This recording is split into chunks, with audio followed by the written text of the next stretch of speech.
Speedway Report is produced and broadcast by the Zeus Radio Network for Racers Reunion Radio. Well, NASCAR Modifieds held center stage at the Magic Mile. Playoffs.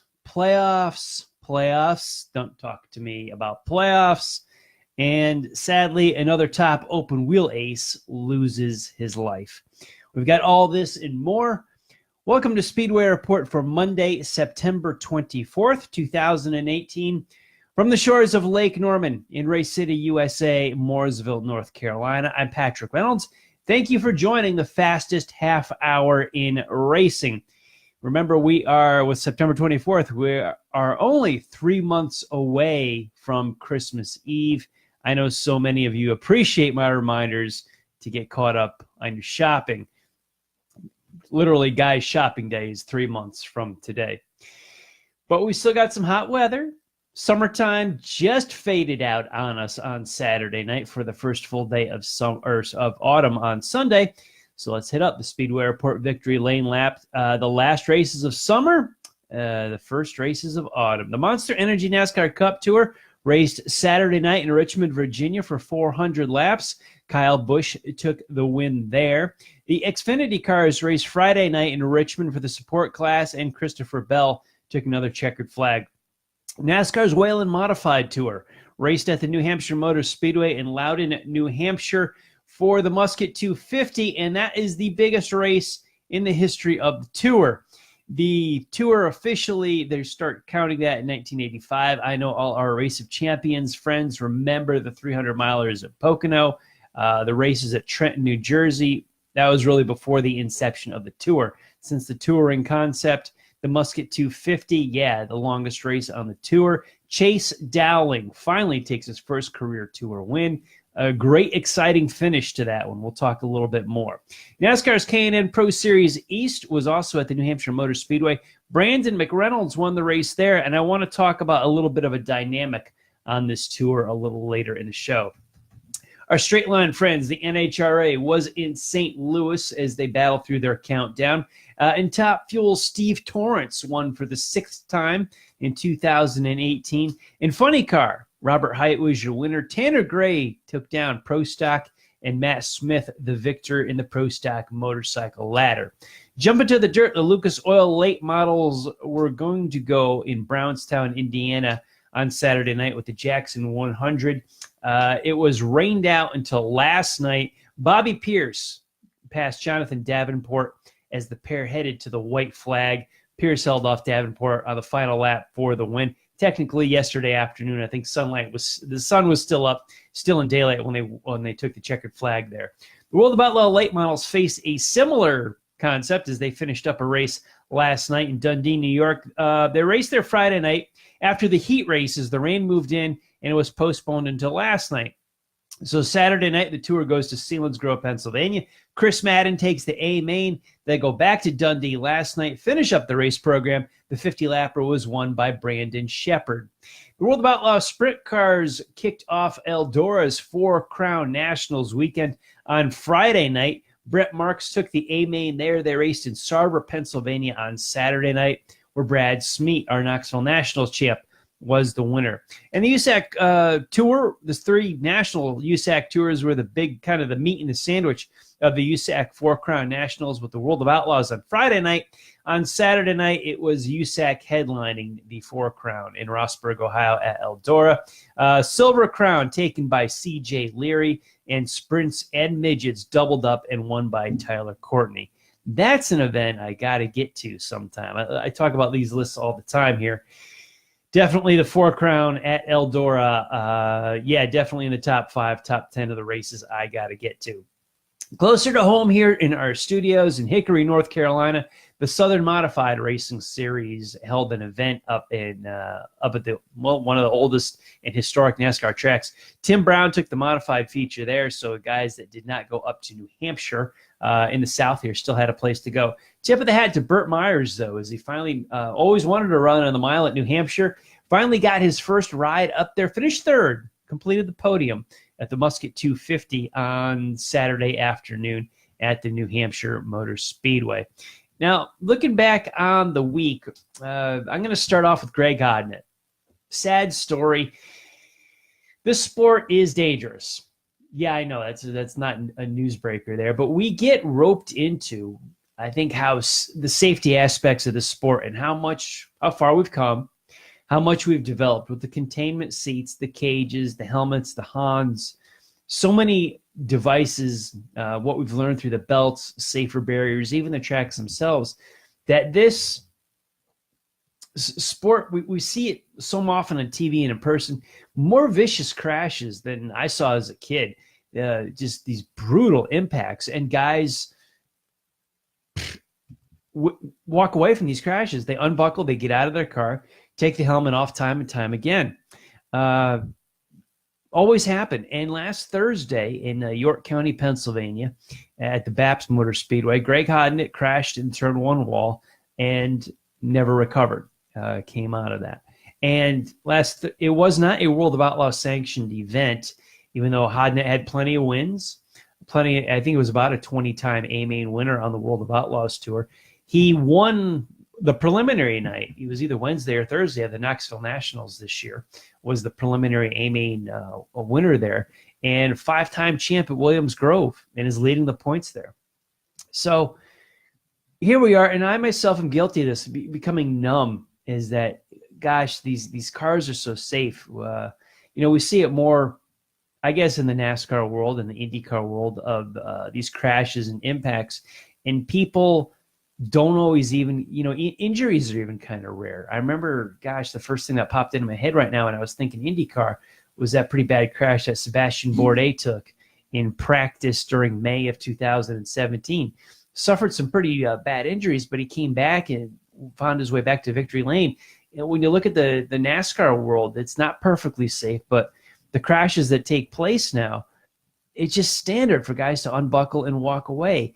And here we are in the open wheel dirt car short track world, various types of sprint cars and open wheel cars, we'll call them, and we've lost another one. Jason Johnson died earlier in 2018, and we lost Brian Clausen last summer. 3 stars of their sport. Hodnett, 49 years old, so he's not one of these young guns. He was going to just keep racing his career on the sprint cars and the dirt tracks. Jason Johnson, also not a young guy, but Brian Clausen made a few starts in the Indianapolis 500, was down in the Charlotte area, ran, I believe it was the Nationwide Series at the time, the Xfinity Series, but he's gone as well, and it was in a midget race. And I'm wondering if there's something about this brand of car that we need to look at. The tracks, the cars, I don't know. I'm just raising the question because we've seen these impacts in IndyCar, and the safety aspects have been approved, as well as the big league NASCAR stars. What are we looking at with sprint car racing? This kind of tripped a trigger for me that we went through a stint of this in pavement modified racing when I was a kid, and we lost a lot of guys in a short period of time. I was thinking of Richie Evans and Charlie Jerzombek, Corky Cookman, Tommy Drewer, Tony Jakowiak. There was a section where just like in the mid 80s, the late 80s, when it was just one after another, guys were dying. And eventually we took that knowledge and the research, and you were able to build the better mousetrap, build a safer race car, and address the issues. We've seen that in big league NASCAR racing. We saw this with the pavement modifieds when I was a kid. And I'm looking at Hodnett, Johnson, and Clausen, and I'm asking the question, what could be done with the open wheel dirt cars? What are we doing? Is there something being done that I just don't know about? I asked the question. If you guys are connected to me on social media, we're watching live on the Facebook video feed. If you got any thoughts on this, please chime in. I'd love to hear if you have knowledge of what the USAC and the World of Outlaws are doing, if what anybody's doing, if anything. I don't know. Maybe, is it possible nothing needs to be done? This sport is dangerous, always has been dangerous. I want it to be as safe as possible. The only way to be perfectly safe in a race car is to don't get in one. Are we just looking at happenstance with what happened with these guys? There was a rumor circulating, and I'll classify it as a rumor, that Hodnett had no injuries. So maybe there was some kind of a medical condition that happened. They were going to do an autopsy on him. The crash was Thursday. Here we are live on Monday evening on the East Coast. So I'm not sure where we are with that. Don't have any information, anything specific, but I'm wondering if there was a medical condition that was associated with Hodnett's death. It's a shame either way. 3 stars that should still, I wish were still with us, when Clausen, Johnson, and Hodnett. So peace, prayers, rest in peace to all of their families. If you guys know anything or want to chime in, throw in on the Facebook comments as the show goes on here, I would love to hear it. But rest in peace, Greg Hodnett, definition of a racer in every sense of the word. Let's move from that to a much happier situation. The Musket 250 up in the New Hampshire Motor Speedway. I am a big proponent of pavement modifieds. Regular viewers of the show know this. I grew up with them. I wave their flag all the time. This was a big event that I'd love to see grow even bigger. And it reminded me a little bit of, I mentioned it before, the Race of Champions that used to happen at Trenton and Pocono. Reminded me maybe a little bit of Super Dirt Week, where the big blocks used to run on the mile at the fairgrounds. Now that they're at Oswego. But that marquee event has faded, and I've been looking for it for a long time on the Whelen Modified Tour. The 80-lap Spring Sizzler, long gone, even though the race remains by name. It's ain't the same. The Thompson 300, gone. The Pentex 200, gone. The Bud 200, gone. The doubleheaders at Martinsville, gone. These were marquee events that just peppered the season, and there were big races at different tracks, and it was just a big deal in so many levels in the Northeast and up and down the East Coast. And we get into this kind of the tour, mod tour, just kind of every week. I get it. We're running 150s and this and this. We're running Riverhead, and we run Stafford, and we run Thompson. But they don't pop like they used to. I love them, but they don't pop. That marquee event, I mentioned the Knoxville Nationals for the sprint car. It's that event. The World 100 for the dirt late models. It's almost an event. The Chili Bowl, the Snowball Derby. Where is that for the modifieds? Maybe this Musket 250 at New Hampshire could evolve into that. Some numbers on the race. The lead changed 30 times among 5 different drivers, including 3 times in the final lap, 5 laps. So you're talking, 30 lead changes. I got to do math here. You're talking like every 8 laps or so, roughly. Less than 9 laps, you have a new leader in the race as they dodge back and forth. Sure, there were some guys that led chunks of laps, but you're averaging a new leader about every 8.5 laps. It only had 5 caution flags for 31 of the total 250 laps. The last lap was very exciting. It was a crash. Justin Bonsignor and Ryan Preece got into each other. I should say Preece got into Bonsignor. Justin was leading the race. Ryan stuck it in low. The two of them made contact, and that allowed Chase Dowling to get under. Patrick Emmerling was actually 3rd, and Dowling was 4th. I think Emmerling cracked the throttle or something like that, and Dowling was able to get around him and barely beat him back to the checkered flag. So you had the last lap crash. The guy in 4th coming out of turn 2 winds up winning it. There was a lot of lap money here, and I want to talk, tip of the hat to Kevin Rice of Area Auto Racing News, who helped organize the lap money. He's very humble. He won't take all the credit, and he did have other people helping him, but he was the one I saw really pushing the event on social media. The purse paid $25,000 for first place. Here's some lap money numbers for you. Justin Bonsignor was $7,700. Ryan Preece for $6,500. Chase Dowling for $5,400. Ronnie Silk $4,100. Bobby Santos $1,300. And Rice estimated close to a $33,000 payday for Chase Dowling. I'm hoping this event grows. I looked at the photographs of the stands and the amount of people that were there, and it didn't look bad to me for a modified race. They opened up the entire grandstand. So everything from turn 2 to turn 4, every grandstand was open. So there was lots of empty aluminum, I know, but for a modified race, and when you open up that many stands and you've got people kind of peppered throughout the whole thing, it looked like it was a well-attended event for a modified-only show. There was the Pinty Series was there. The East Series was there. it made for a big day on Saturday, but I'm wondering if we could stretch this out to maybe some racing Friday, racing Saturday. The Cup race was Saturday night. Maybe a good place for the modified race would be Sunday afternoon next year. I thought it was kind of cool. It's the first shot of this. I'm sure the Speedway and all the organizers are looking to tweak this thing, but maybe, just maybe, and hopefully, this Musket 250 could rise up and maybe be that next Thompson 300, the next race of champions. This has a lot of potential. The Speedway put up the money. They put up the purse. The only thing, guys, I'm not a fan of a scheduled break. They had a 5-minute break, lap 100, but we did have some green flag pit stops because they ran the last 150 straight through. Give it up. Let's have this thing go 250 laps. Let's go. Cautions fly where they may. People pit where they may. There's some cost-saving aspects of this where you cannot fuel and change tires on the same pit stop. I get that.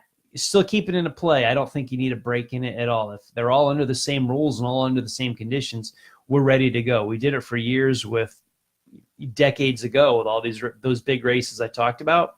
Live pit stops in all of them. There was never any planned breaks. I can't stand those. I would like to see that in the Musket 250 in 2019. And yes, I am seriously considering going. Yes, taking a flight up from Charlotte to New Hampshire, but we shall see. It's a year away. In Richmond, Virginia on Saturday night, and I want to talk about the championship here that's shaping up. Kyle Busch, Kevin Harvick, and Martin Truex Jr. billed as the big three all season long, and for the numbers they put up, Busch and Harvick have won 7 races apiece, so the two of them have seen victory lane 14 times so far this season. This was the first time all year that the big three finished 1, 2, 3 at Richmond. And you cannot watch a broadcast, listen to NASCAR radio, intake any NASCAR media information without all the playoff talk, and I can't stand playoffs. I was reading the results from the East race at New Hampshire Motor Speedway.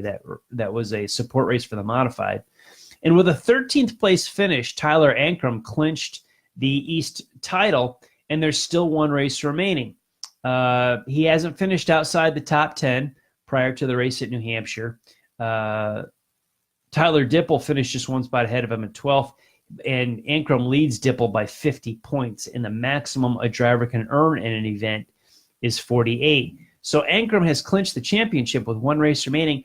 I don't mind that. I like that because it tells me that he was a legit champion. He pulled out that lead all year long, and this playoff reset round thing that we've got going in Cup and Xfinity and Truck is just so manufactured and fabricated. We watched Scott Dixon a couple weekends ago clinch the IndyCar championship out in Sonoma, California.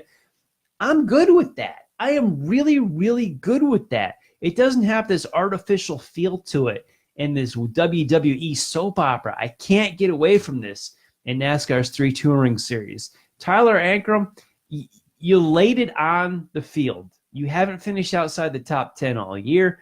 You earned this. It's a legit championship, and I cannot say this enough, that I haven't seen a legitimate Cup championship system since 2003, before we ever saw these playoffs. Every champion from 2004 right up till now, I have been unimpressed with and unexcited about watching this air quote battle right down to the finish at Miami when we have this artificial 4-way tie and playoffs. And I just, it drives me away from the sport so much. I can't stand it. Thank goodness the short tracks. I'm praying that with Ankrum clinching, that NASCAR just does not look into the short track world and start implementing playoffs here too. I like diving into dirt track racing. We talked about results from the late models and the sprint cars. Drag racing, well, they have their countdown to 1, which I can't stand. But, IMSA, IndyCar, Formula One, I'm not even big on double points. I mean, I kind of suffer through those gimmicks, but I don't take it as much as these playoffs where you reset 16 guys or 8 guys and the trucks or 10 guys. Well, I don't even know. I don't care. Playoff points, stage wins. I don't even understand it. I don't understand. I don't know what playoff points are for. I don't know how they work. And I don't mean I don't understand them. Please explain it to me. I mean, I don't understand them. I don't care. Don't explain them to me because I don't care. I don't care. You try to enjoy just a race on a weekend. I can't do it. I can't do it because playoffs are in my face. So I'm looking forward to the East Series.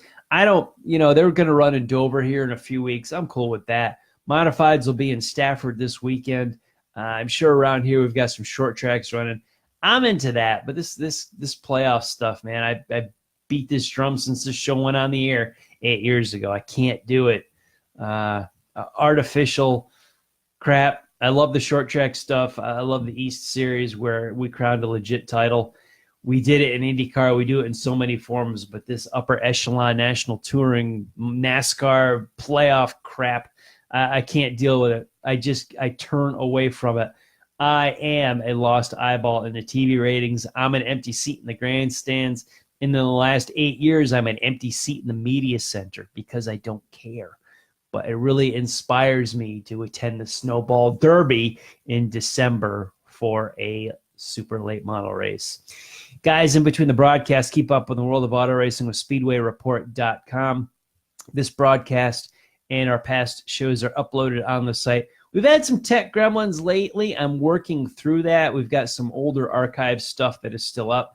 The recent weeks, yeah, I know, we've had some trouble. I'm still working on it and trying to find a workaround for the technical gremlins that have popped in. But you can read a story about Bobby Santos III and his family from the Anderson Speedway. Head on over to SpeedwayReport.com. Check us out on social media, on Facebook at Speedway Report with Patrick Reynolds, Racers Reunion. On Twitter, I'm at Speedway Report and at Speedway Pat. And like I said, SpeedwayReport.com. Check me out on Google+, LinkedIn, Facebook, and our Speedway Report YouTube channel. Big thanks to everyone on the Facebook Live feed for joining the conversation during the show tonight. Go see a race at a track near you. If your local track is still running, don't give up. You know how we complain all winter that there's no racing to go to? Well, it's still September.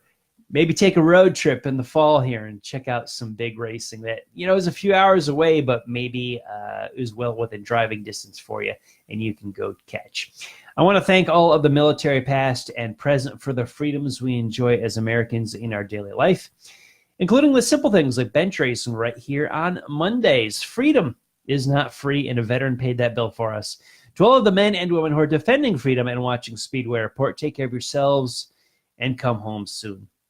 A special salute to the teachers, school staff, firefighters, police officers, and paramedics in our own communities. They are quiet and modest heroes every single day. God bless and thank you. You have been watching Speedway Report from the shores of Lake Norman in Race City, USA, Mooresville, North Carolina. Please like our Facebook page, Speedway Report with Patrick Reynolds, and please follow me on Twitter. I'm at Speedway Pat. Now, on Facebook right now, when we get off the air, click on over to the Drag Racing List Facebook page. Racing and Rockin' with Draglist.com is coming up next.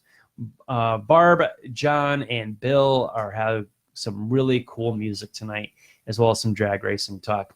We'll be back live here on Facebook in 1 week, Monday, October the 1st, with a look at the Charlotte Roval, Stafford's Fall Final, Rockford's Short Track Nationals, and a whole lot more. Thank you for joining us. I'll see you guys next time.